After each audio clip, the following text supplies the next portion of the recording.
Hey everyone, welcome back to Wicked Deeds. We're your hosts. I'm Brittany. And I'm John. And today we're tackling our first serial killer.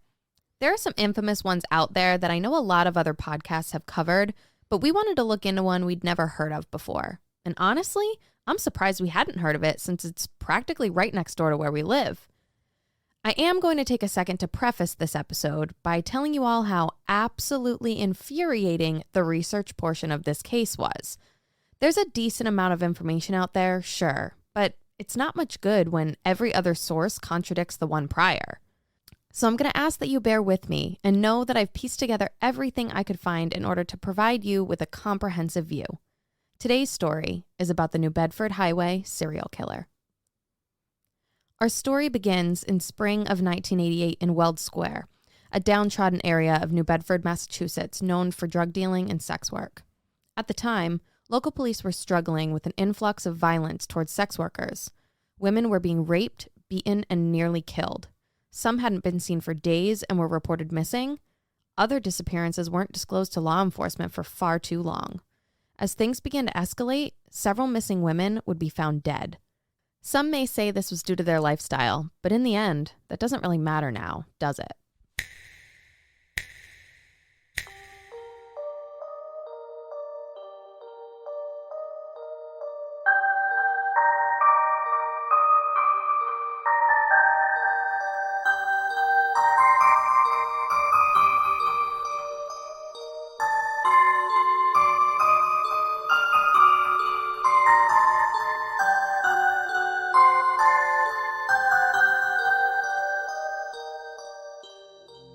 In May of 1988, Deborah Medeiros lived at home with her mother in New Bedford, Massachusetts. She was 29 years old. Towards the end of May, she told her mother, Olivia, that she was supposed to meet up with her boyfriend, Russell Oliveira, so they could head out on a trip together. After she left, her mother hadn't heard from her in a few days, but that wasn't out of the ordinary. Deborah was a drug addict who sometimes used sex work to facilitate her addiction. Her lifestyle didn't warrant calling her mom on a regular basis. A few days after Deborah left, Oliveira called asking where she was. Olivia was confused. "I thought she was on vacation with you," she said. Russell stated they'd gotten in a fight the night of May 27th and she stormed out. He had no idea where she went. If her plans had changed, wouldn't she have come home by now? Her mother immediately reported her missing. A few months would go by before anyone would hear anything. During that time, another woman would go missing. Nancy Paiva, 36, was reportedly last seen leaving a bar and never heard from again. There are multiple stories about when different people saw her last, but this seems to be the most substantiated sighting. Her boyfriend, Frankie, who was very concerned about her, came to the police station to report her missing. Just the fact of him coming to the station was a big deal based on what we find out about him later. He was well known with police and not for good reason. He had a record for drug possession and robbery. So you wouldn't think he'd be the type to willingly spend time around police. But when the cops saw him coming in to make a report, they took it seriously. These other reports in the area of aggravated rapes and beatings against sex workers were at the forefront of their minds, and they knew Nancy had fallen into that line of work. I wonder how many times and this is me jumping to a conclusion, but how many times in like a missing person or a murder that, is later uncovered, how often the significant other is actually the one to be involved in it. I know that when police are investigating things that they're always like, start with the spouse, start with the family, things like that. But does it usually end up being that way? Or is it kind of just like, oh, you start with the closest people to them and then you go out from there? True. Based on the things that I know and the true crime that I consume, I mean, it feels like 50-50? 50. Yeah, I was just going to say like 50% of the time, that's what you're seeing. Like there's so many that, they look at the spouse and it's like, oh, they wanted a life insurance policy. Oh, they wanted this, they wanted that. But I feel like in this case, I was just like, oh, there's one serial killer out there and we got to get him. Yeah, I know. I just think that the more that we dive into reviewing cases and things like that, right off the bat, I'm already thinking who's going to be involved. Is Russell Oliveira involved? Is, Frankie, the fuck's Frankie's name? It's just Frankie. Is Frankie involved? Where the fuck Frankie at? It's that's all I was thinking off the bat. I know generally, like, if you're involved, just let it happen and don't go and report it to the police. But My first inclination is not that they're involved, but it's just a question to ask. Just before Nancy was reported missing, a body was discovered off Route 140 in Freetown, Mass. Her body was found by a woman who stopped on the side of the highway. I'm not entirely sure why she was stopping on the side of a busy highway. There are conflicting reports out there, but the most accurate seems to be that she got out of her car to go pee, as described in Maureen Boyle's book, Shallow Graves. Either way, she was the person that discovered Deborah's remains. The woman's body was partially nude with a bra wrapped around her neck. One would consider this startling, to say the least. Police were called and arrived on scene a short time later. They collected her body, performed an autopsy, and determined she died by strangulation. Deborah would be one of the only women whose cause of death was able to be determined. Police only had one body on their hands at this point. Sure, there were other missing women who lived a similar lifestyle, but nothing to prompt an investigation just yet. One might think that the police believed this was just an instance of violence that escalated to the point of murder, surely not that they had a serial killer on their hands. But little did they know, this discovery would soon prompt a nearly year-long search for bodies and a decades-long investigation. Just 3 short weeks after Deborah's body was found and Nancy was reported missing, 2 men would stop on the side of the road to go to the bathroom. As they walked further away from the highway, they stumbled upon skeletal remains. Those remains would later be identified as Nancy's, but it wasn't easy based on how badly decomposed her body was. So I can tell you with the utmost certainty that I will never stop on the side of the road to pee. The fact that all these people were finding dead bodies while they're peeing is slightly unnerving. I'll gladly wait to find a McDonald's or a rest stop or something before you catch me peeing in the bushes on the side of the highway. Man, I'd even pee in a bottle first. I don't think necessarily that I would refuse to stop on the side of the road if I absolutely had to relieve myself. Now police had 2 bodies on their hands, and what they saw was concerning. There were obvious similarities. Both women were found dumped off the side of a highway, and both were last seen in Weld Square. Deborah, off Route 140 North in Freetown, and the second victim, later identified as Nancy Paiva, off I-195 in Dartmouth. For those unfamiliar with the area, the 2 highways practically intersect. You can get right onto Route 140 as you're traveling along I-195. There's an exit ramp there. I'll also put a photo of a map of the location on our website, wickeddeedspodcast.com, and I'll include it in our Instagram post too, so you can see the close proximity of the areas. So bear with me for a second. When I picture Weld Square, I'm imagining a cityscape. It's always raining. People huddled on corners with see-through umbrellas, men in trench coats running with fedoras holding newspapers over their heads as they get to their destinations, and all the while you hear a hum of neon signs saying vacancy overhead. What is it, 1940? I don't know, that's just what came to mind when I think about it. You see, what I saw in my mind was totally different. New Bedford is a fishing town, so I was envisioning like a bunch of docks and boats and fishermen all around and like cobblestone streets. I thought it would be like constantly raining though. I don't know why that's in my mind, but like I can see the mist coming off the water and it's forever just before nightfall and dark and spooky. However, when I looked it up and, actually looked at what Weld Square really looks like, it's kind of like downtown Main Street looking type area. It's like a big building that could be like an office building or like maybe a theater or something. It's like an average city. So I guess my depiction was a little off then. As was mine.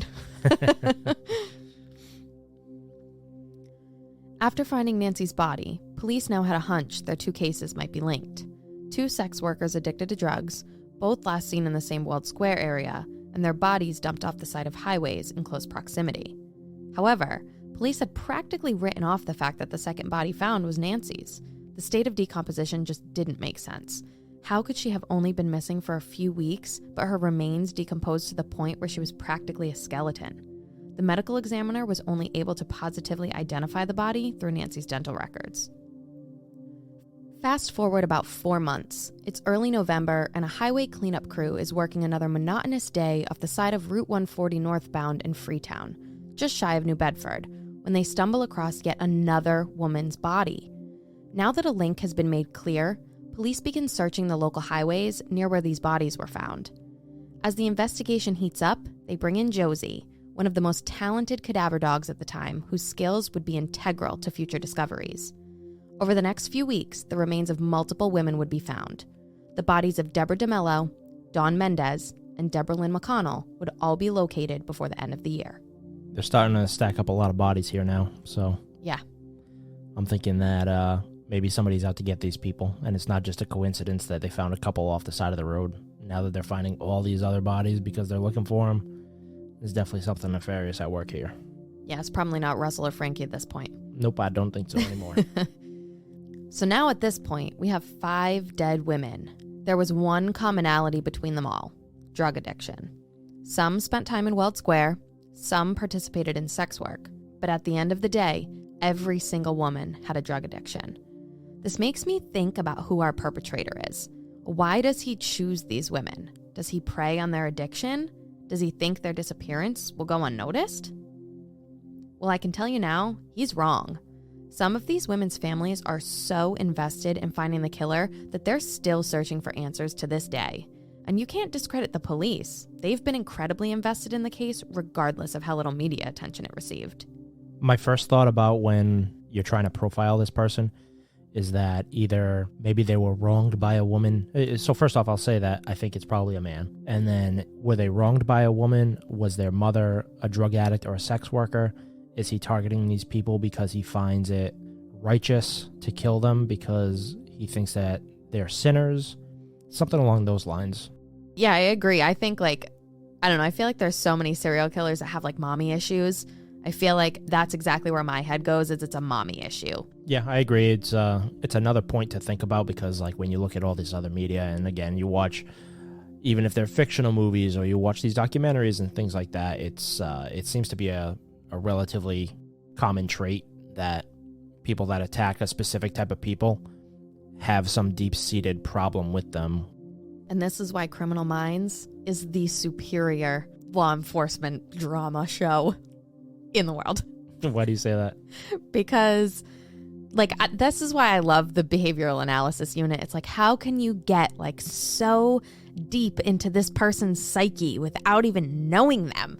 And you can be he's a 25 to 45-year-old male who still lives at home and has a deep-seated hatred for whatever. And it's you find the guy and it's what the fuck? That's the guy! How did you get that right? It is impressive. So that's how I feel about that. So now it's December, and in their search for the women they believe to have been killed at the hands of what they've now dubbed the New Bedford Highway serial killer, they're unable to identify all of the remains. They bring in a forensic expert working for the Smithsonian, Douglas Ubelacher, to examine the remains in an attempt to make an ID of the 3 most recently discovered women. Out of the 5 total that have been found so far, the medical examiner has only been able to identify 2, Deborah Medeiros and Nancy Paiva. What still boggles my mind is the fact that all of these women had died within a year of their remains being located, and most had decayed to the point of being unrecognizable. I know they say it was really hot that year, but hot enough to accelerate decomposition that much? Yeah, I don't understand. I mean, we live in New England. Does it ever really get that hot to the point where you think that it could decompose a body so fast? To think that a body was just left off the side of the highway for an extended period of time, but then it's only a skeleton? I feel like they find bodies years later that still have some meat to the bone, I guess. Yeah, and I think what's the weirdest about that is so Nancy went missing on July 7th and is found on July 30th. I mean, that's literally 3 weeks. Yeah, that makes no sense to me. New England weather is not that hot. So we end up finding out that this was actually one of the hottest summers ever on record. So I think about even us this summer not wanting to go outside and spend time in the backyard because it was so oppressively hot with that humidity. So maybe, if it's over 100, you've got the crazy humidity and then, not a ton of tree coverage and their bodies are fully exposed to the elements. I mean, maybe, but it's just so it's your mind, you can't wrap your mind around it. It doesn't make sense. Yeah, I mean, don't discredit too the fact that, it's out in the wilderness. You could have animals coming in and true. Doing what they do too. So it's just what you say, it boggles your mind. I'm right there with you. We now have 5 bodies, 5 women found dead, and what's believed to be 1 killer on the loose. Authorities have now begun to issue a warning to people frequenting Weld Square. Be vigilant. don't get into cars with people you don't know. Well, what do you mean don't get into cars with people you don't know? That's the whole premise of their job. And at this point, there's no particular car for anyone to look out for, no eyewitnesses who saw any of the missing women with a particular person before they disappeared. So how vigilant could they be? What were they supposed to be looking out for? They still had to make a living. Yeah, I think that in this case, if there are a lot of people around this area that are in that line of work, they're more likely to band together and try to protect each other and try to look out for each other than they are to stop doing what it is they do. I totally agree with that. Like the buddy system, even though there's no cell phones back in 1988, like keep an eye out for your friends and, know where they're going, who they're with, and just check up on them and, do the best you can. Mm-hmm. Most people living in and around the New Bedford area at this time weren't worried by what they were hearing in the news. The women going missing were part of a very select group, and if you didn't frequent Weld Square or use sex work as a means of income, you didn't have much to be concerned about. And as unfortunate as that is, it was true. This man either had a type or he knew the type of crowd of women to pick from. He most likely thought that if he was killing sex workers, that the police and public wouldn't care all that much, and he could likely go about his business without being caught. The most unfortunate thing is that as much as the police cared and wanted to solve the case, the higher-ups didn't find the killings to be all that big of a deal. Messed up, I know. One quote that horrified me was one that the mayor provided for a news article back in 1988. His issues seemed to lie more with the city's drug problem than with women being murdered. He stated, quote, "The biggest problem is the waste of human lives that takes place off the front pages. That's a much greater impact than 5 people having their lives taken," end quote. Just because you fell into a life like this does not mean you deserve to die.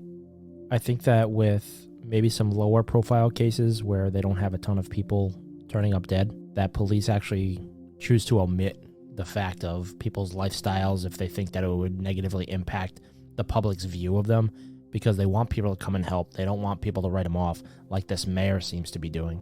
I totally agree. And as unfortunate as that is, it's like, no matter your profession, no matter what you're doing, no matter your addiction or whatever, like, you don't deserve to have some crazed killer kidnapping you, raping you, murdering you, and then police having to keep that information close to the chest because they're afraid that the public is not going to assist. I think, people just kind of need to be a little bit better. If you saw something, say something, and regardless of who the person is, if you've got info, you should come forward and you should still care. I totally agree. As of December 1988, still, only 2 of the 5 women discovered had been identified to the public. In an article from the Bryan Times, authorities stated they would be releasing more information soon. This brought hope to some of the families of the missing women. They prayed they would soon learn the fate of their loved ones who had disappeared. As police continued to search for bodies, media attention was high. So high, in fact, that they had to announce to the public that the dates and times of the highway searches would not be released anymore.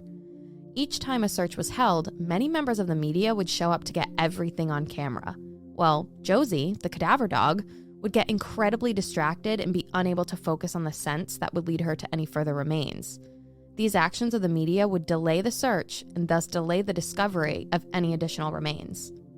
I have a love-hate relationship with the media because, like in this case where they're distracting Josie and they're almost impeding the investigation, it's like a disservice to not only the police, but everybody involved, all the family members that are looking for answers. But on the other side of it, you want the media to be able to cover all these things because you want to know the information. So it's like, what's the happy medium there? I get that, and I think that the frustrating thing is, the police are going to tell you if they find something. Like, what's the point of you being right there on top of it all? So just give them their space. Exactly. Give them an hour. Once it ends, go to the station then and bombard people with questions. But why do you need to be right there and get photos of skeletal remains or all these things? It's like, is it just making for good headlines? Or, are you actually trying to assist in an investigation? I feel you on that. As stated in an article in the Gazette dated December 15th, 1988, that forensic scientist, Douglas Ubelacher, had confirmed that each of the women had died in a similar manner, but wouldn't give any further detail on how or what exactly he meant by similar. Based on the information we have from Deborah and Nancy's bodies, I think we can all come to the conclusion that the cause of death is strangulation, even though it's not declared publicly at this time. But if they're linking all of these murders, then you'd think they'd be connecting the cause of death along with other factors like their line of work, drug addictions, and where their remains were discovered. Also, with the release of this article, we now had another name to connect to one of the victims. The woman's name is Dawn Mendes. At this point in the search for the missing women, the public is on high alert. As mentioned before, sex workers and drug users were among the killer's victim pool, but the public was starting to feel uneasy as more women would be found dead. And of course, the families of the missing women were also concerned for their loved ones. James Fox, a criminal justice professor at Northeastern University, is quoted in the Bangor Daily News about how serial killers feel about their actions. He states, quote, "They love the feeling of power and control. Now he has control not only over his 5 victims, but over thousands of people who may alter their lives and are fearful because of him," end quote. The killer is thriving off this. He is feeding off the fear and terror he's instilling in the public. In such a short time, less than a year, he has put this community on edge, and as James Fox mentioned, I am sure many women have changed the way they live their lives to avoid becoming a victim of this sadistic killer. This now brings us to when the next few bodies are discovered.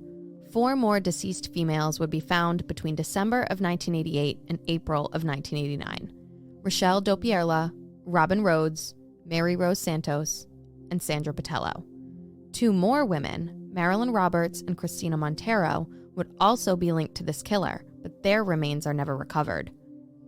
Everyone was uneasy. Would more women be found dead along the highways, or had the killer's rampage finally stopped? The New Bedford highway serial killer was active for a very short time. Based on police reports, it's estimated from about March of '88 to September that same year. As the search continued, 7 bodies had been located by March 28, 1989. An interesting piece of information comes in around this time by the way of an anonymous letter delivered to the prosecutor on March 16th. In this letter, the tipster states that if police were to search the area around Route 88, that they might find a body. And if they did, then this mysterious writer may come forward and identify themselves. For some reason, it seems like this tip got thrown to the wayside because Mary Rose Santos' body isn't found until March 31st, more than 2 weeks later. And it wasn't even by police. Apparently, 2 young boys found her body and alerted authorities. Once media catches wind of this discovery, surprisingly, the tipster comes forward. To this day, we still have very little information on them. As stated by Jim Martin, a spokesman for the prosecution, this person is providing us with some good information and we need to protect this person. Regardless of these facts, it still makes me question, could the tipster actually be our suspect? It wouldn't be the first time a killer inserted themselves into the investigation. It seems that at this point, he stopped collecting victims. But for what reason? Could there be something preventing him from furthering his executions? And in order to continue experiencing his sick amusements, he lives vicariously through aiding in the discovery of his victims?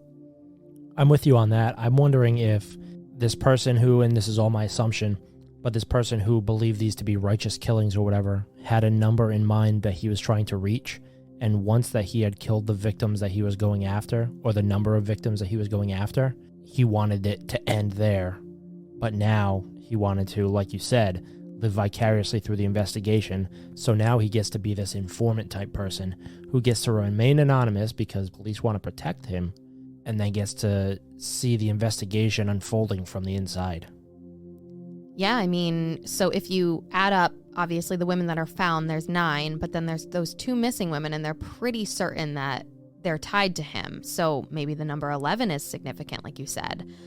I mean, if we had Spencer Reed here right now, he would be probably telling you that the number 11 is significant to this killer. And if you know anyone, maybe their birthday's 11/11. And that's Spencer Reed would get it right, I'm telling you. Either that, or maybe this transgression that occurred or happened to the suspect happened when he was 11 years old. Ooh, yeah, that's something to think about too. So maybe if any New Bedford police are listening, you know, if they want to look into any suspects, is the number 11 significant? By now, it's late spring 1989, and the community, though still on edge, is starting to return to normal. No new bodies have been found, and it seems our killer is no longer active. A total of 9 women would be discovered along the highways in Freetown, Dartmouth, Marion, and Westport. 9 women who fell into a life of drugs and sex work, but 9 women who did not deserve this fate. As the investigation continues, dozens of potential suspects are questioned. However, over time, there are names that begin to stand out to police. In late 1988, well before all of the bodies were discovered, a man named Neil Anderson made his way back onto police's radar. He's an unemployed resident of New Bedford who lives just a mile away from Weld Square. We'll soon learn he's not a very nice guy. I mean, I think that's pretty clear if he's one of our first persons of interest. Big surprise, he has a criminal record.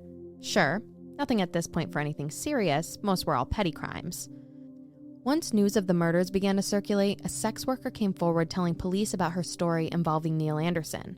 She accused Anderson of abducting her and raping her at knife point.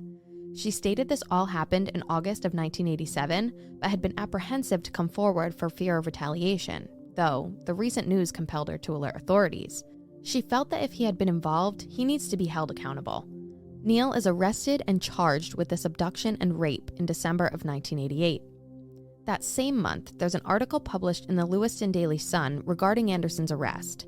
It's believed that he's now being looked into for the highway murders, but not yet named officially as a suspect by authorities. At this point, the media is having a field day with him.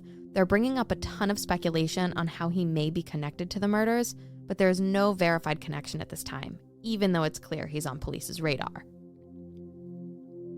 Now that he's been charged with an attack similar to the way these women were all killed, they're likely linking him to the highway murders, even if not reported as such publicly. Not only does he have the abduction and rape charge from August of '87 on him, he is soon charged with a second act of violence towards another sex worker, which occurred in July of 1988. It's easy to make a connection between Anderson and these murders. He's attacking the same class of women that have turned up dead, and he's acting in the same time period as the New Bedford Highway serial killer. Not only is Anderson a total slimeball, but come to find out, the similarities continue to pile up. The women he raped were all brought to remote areas off the side of I-195, the same area where several of the bodies were found. How many of these pieces need to fall together before he gets charged? Unfortunately, all the evidence against him is circumstantial. Sure, he's not a good dude, but because there's never any physical evidence linked to Anderson, he's never charged in the New Bedford highway killings. To me, with the number of women that have been located dead and all have the same connection and we're believing this is a serial killer, I don't think that the person that will be committing these murders is the same type of person that had been arrested prior for petty crimes. I think that it had to be somebody that was very meticulous, totally off police radar. To me, Neil seems too sloppy in allowing at least one of his victims to get away, to be the one that was involved in this master plan. Maybe she was one of his first victims, and he hadn't really had his MO down yet. He didn't really have his plan set in place or that significant amount of control where he knows that he's going to be able to be in control the entire time. Yeah, I can agree with that. Maybe this was one of his first victims and he hadn't really known how to go about it yet, and that's why he was sloppy and that he allowed her to escape.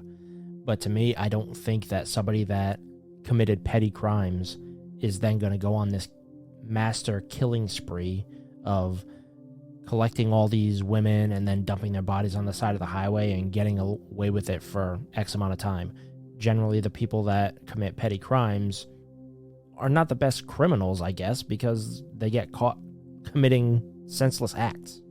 But do you think he's a master criminal, or do you think he's just lucky? I don't know. I don't connect a petty criminal with a serial killer. Okay. The connection just doesn't work for me because, unless that something just snapped in his brain one day and he was just like, I'm gonna kill all these women, when he had already been committing crimes previously in his life, it just doesn't make sense to me. I feel like anytime that there's a serial killer, they're usually that's the only crime they've ever committed. Is they go out and they kill all these people and do whatever they do. Generally, it's not oh yeah, he was arrested for shoplifting, arrested for drug possession, he was arrested for disorderly conduct, and then all of a sudden he killed 11 people. Yeah, the more I roll it around in my brain, the more it makes sense, and I can totally agree with that. But fret not, friends, another suspect would make their way into police's crosshairs. Kenneth Pond, a porn-addicted coke addict parading as a successful lawyer, would soon catch the attention of investigators, and much to his dismay, the media. While interviewing anyone potentially involved in the lives of these women, Pond's name was always the first off their lips. You see, at one time or another, he had represented Mary Santos and Nancy Paiva, dated Robin Rhodes, and had Dawn Mendes showing up at his home address. But to top it all off, he'd been seen chauffeuring Rochelle Dopierla, who he'd been living with. Police bang on Kenneth's door. He's placed in handcuffs and booked for murder.